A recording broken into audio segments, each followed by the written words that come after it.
보통 마흔쯤 되면 이미 상태로 왔을 가능성이 높습니다. 맞죠? 안녕하세요, 양가자입니다. 여러분들 중에 나는 왜 영양제를 먹어도 아무 효과가 없나 고민하시는 분들이 계실 거예요.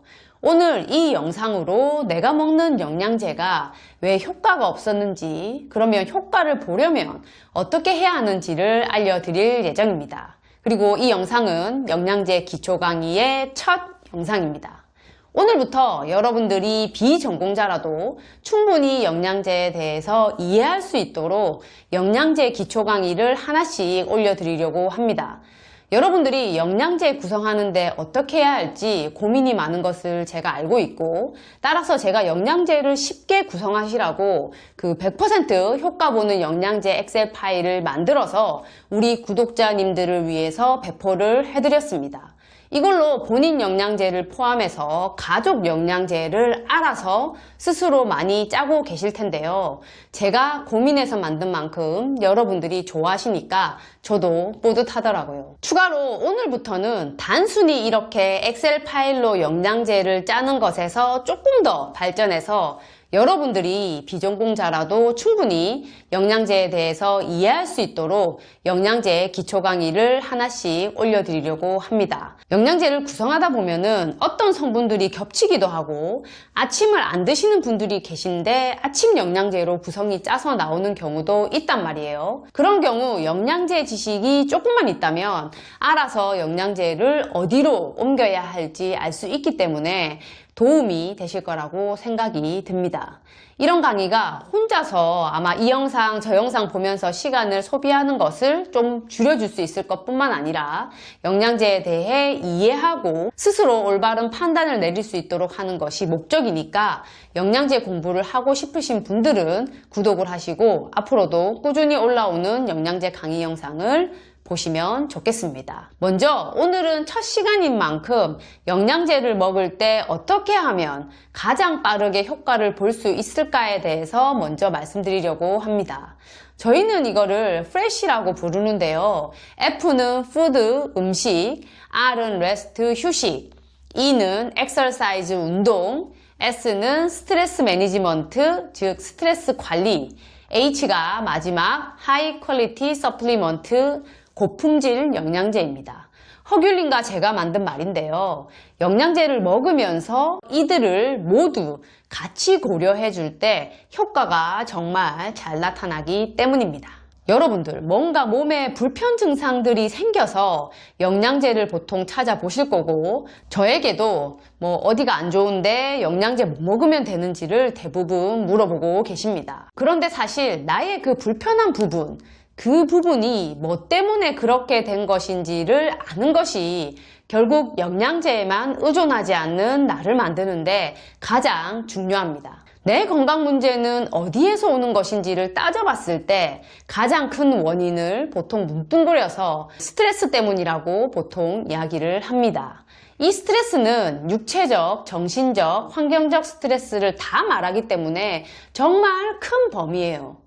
보통 건강할 때는 이 스트레스를 받아도 여러 가지 우리 몸에 있는 호르몬과 영양소들이 잘 반응해서 우리 몸의 장기들의 기능에는 큰 영향을 안 미칩니다. 신체가 잘 회복해내는 거죠. 그래서 세포 기능들이 정상적으로 돌아갈 수 있고 이것을 균형 상태라고 부릅니다. 그런데 문제는 강한 외부 스트레스나 아니면 약한 스트레스라도 이게 장기간 만성적으로 받게 되면 우리 몸은 이에 대한 대처 능력이 떨어지고 그에 따라서 세포 기능에 불균형이 오면서 여러 가지 불편 증상들이 오게 됩니다. 이때부터 여러 가지 약을 먹게 되고 영양제를 찾게 되는 사람도 많아지게 되는 거죠. 여러분들이 지금 영양제에 관심이 있다는 거는 이미 이 상태로 왔을 가능성이 높습니다. 맞죠? 그런데 대부분 약도 그렇고 영양제들도 그렇고 그 불편한 증상을 나타내는 그 원인에 대해서 제거하거나 치료하는 것이 아니라 대증 치료라고 하죠. 그 증상에 대한 개선만 하는 경우가 대부분입니다. 따라서 이들이 나아졌다고 하더라도 내 몸이 정상으로 돌아왔다고 말하거나 균형 있는 상태라고 볼 수 있을까요? 아니라는 거죠. 예를 들어서 제가 키토제닉 다이어트, 즉 저탄고지 식단을 하기 전에 알레르기 비염이 엄청 심했어요. 매일 약을 달고 살았는데요. 이 비염약은 점액 분비를 억제해서 콧물을 억제하고 히스타민 분비를 억제해서 재채기를 줄여주는 역할을 하는 것이었죠. 그런데 이런 것들을 막는다고 제 비염이 해결된 걸까요? 아니라는 거죠. 그래도 최근에는 이런 치료법들에 대한 인식의 변화가 많이 생겼습니다. 그 증상만 억제해주는 약보다 그래도 조금 더 원인에 가까운 면역 반응을 정상으로 돌릴 수 있는 영양제를 찾는 경우가 많아졌기 때문입니다.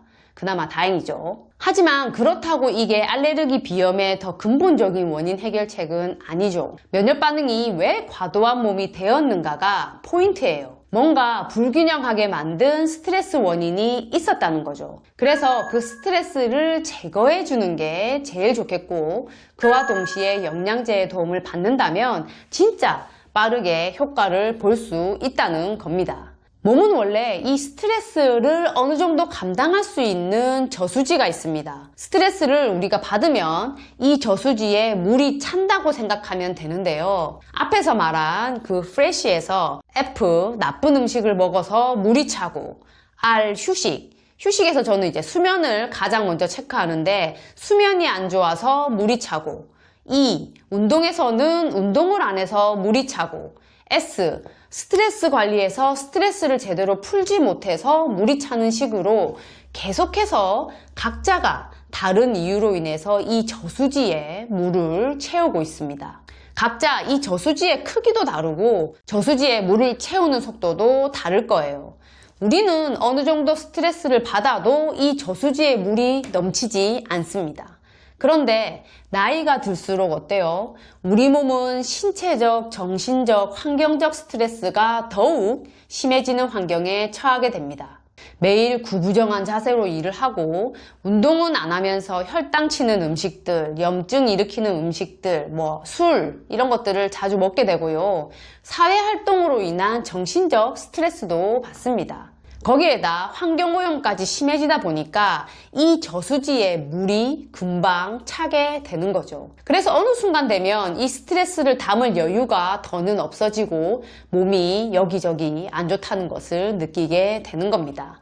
보통 마흔쯤 되면 많이 느끼죠. 다들 정과 몸이 다르다고 말하는 게 이때쯤인 것 같아요. 다들 나이 들어서 그렇다고 말을 하는데 사실은 이 저수지에 물이 너무 꽉 차서 그렇다고 저희는 보고 있습니다. 그럼 이런 물을 채우는 근본 원인은 뭘까요? 제가 보는 제일 큰 문제는 식단과 수면이라고 봅니다. 일단 식단이 제일 대중적인 문제예요. 배달음식과 가공식품을 너무 많이 먹다 보니까 비타민과 미네랄이 많이 부족하고 각종 식품 첨가물을 섭취를 많이 하고 있습니다. 제 친구 아들이 라면에는 비타민이랑 미네랄도 들어있어서 몸에 좋은 음식이라고 했다고 말을 하더라고요. 이렇게 가공식품에도 비타민과 미네랄을 넣는 경우가 있습니다. 그런데 그 라면을 대사하면서 우리 몸에서 고갈시키는 비타민과 미네랄이 거기 들어있는 양보다 훨씬 더 많습니다. 그래서 그런 음식을 자주 먹으면 먹을수록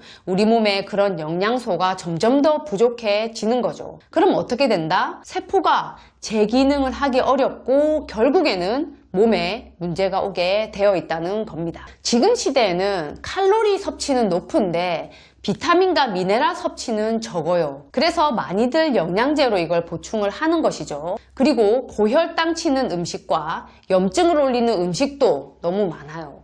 이런 것들이 우리 몸에서 스트레스를 많이 유발하고 그만큼 내 저수지에 물을 계속 채운다고 볼 수 있습니다. 다시 정리해보면 미네랄과 비타민을 고갈시키는 가공식품과 염증을 유발하는 식품들이 먹는 것에서는 대표적인 스트레스를 유발하는 음식들이다. 다음, 저수지를 자꾸 채우는 원인 중에는 환경적인 부분도 있어요.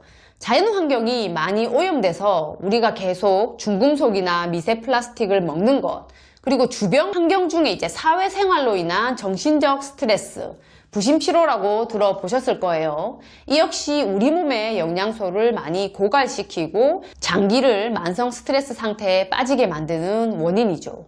이 정신적 스트레스는 일할 때 받는 것뿐만 아니라 내 성격이나 삶에 대한 태도도 영향을 미칩니다.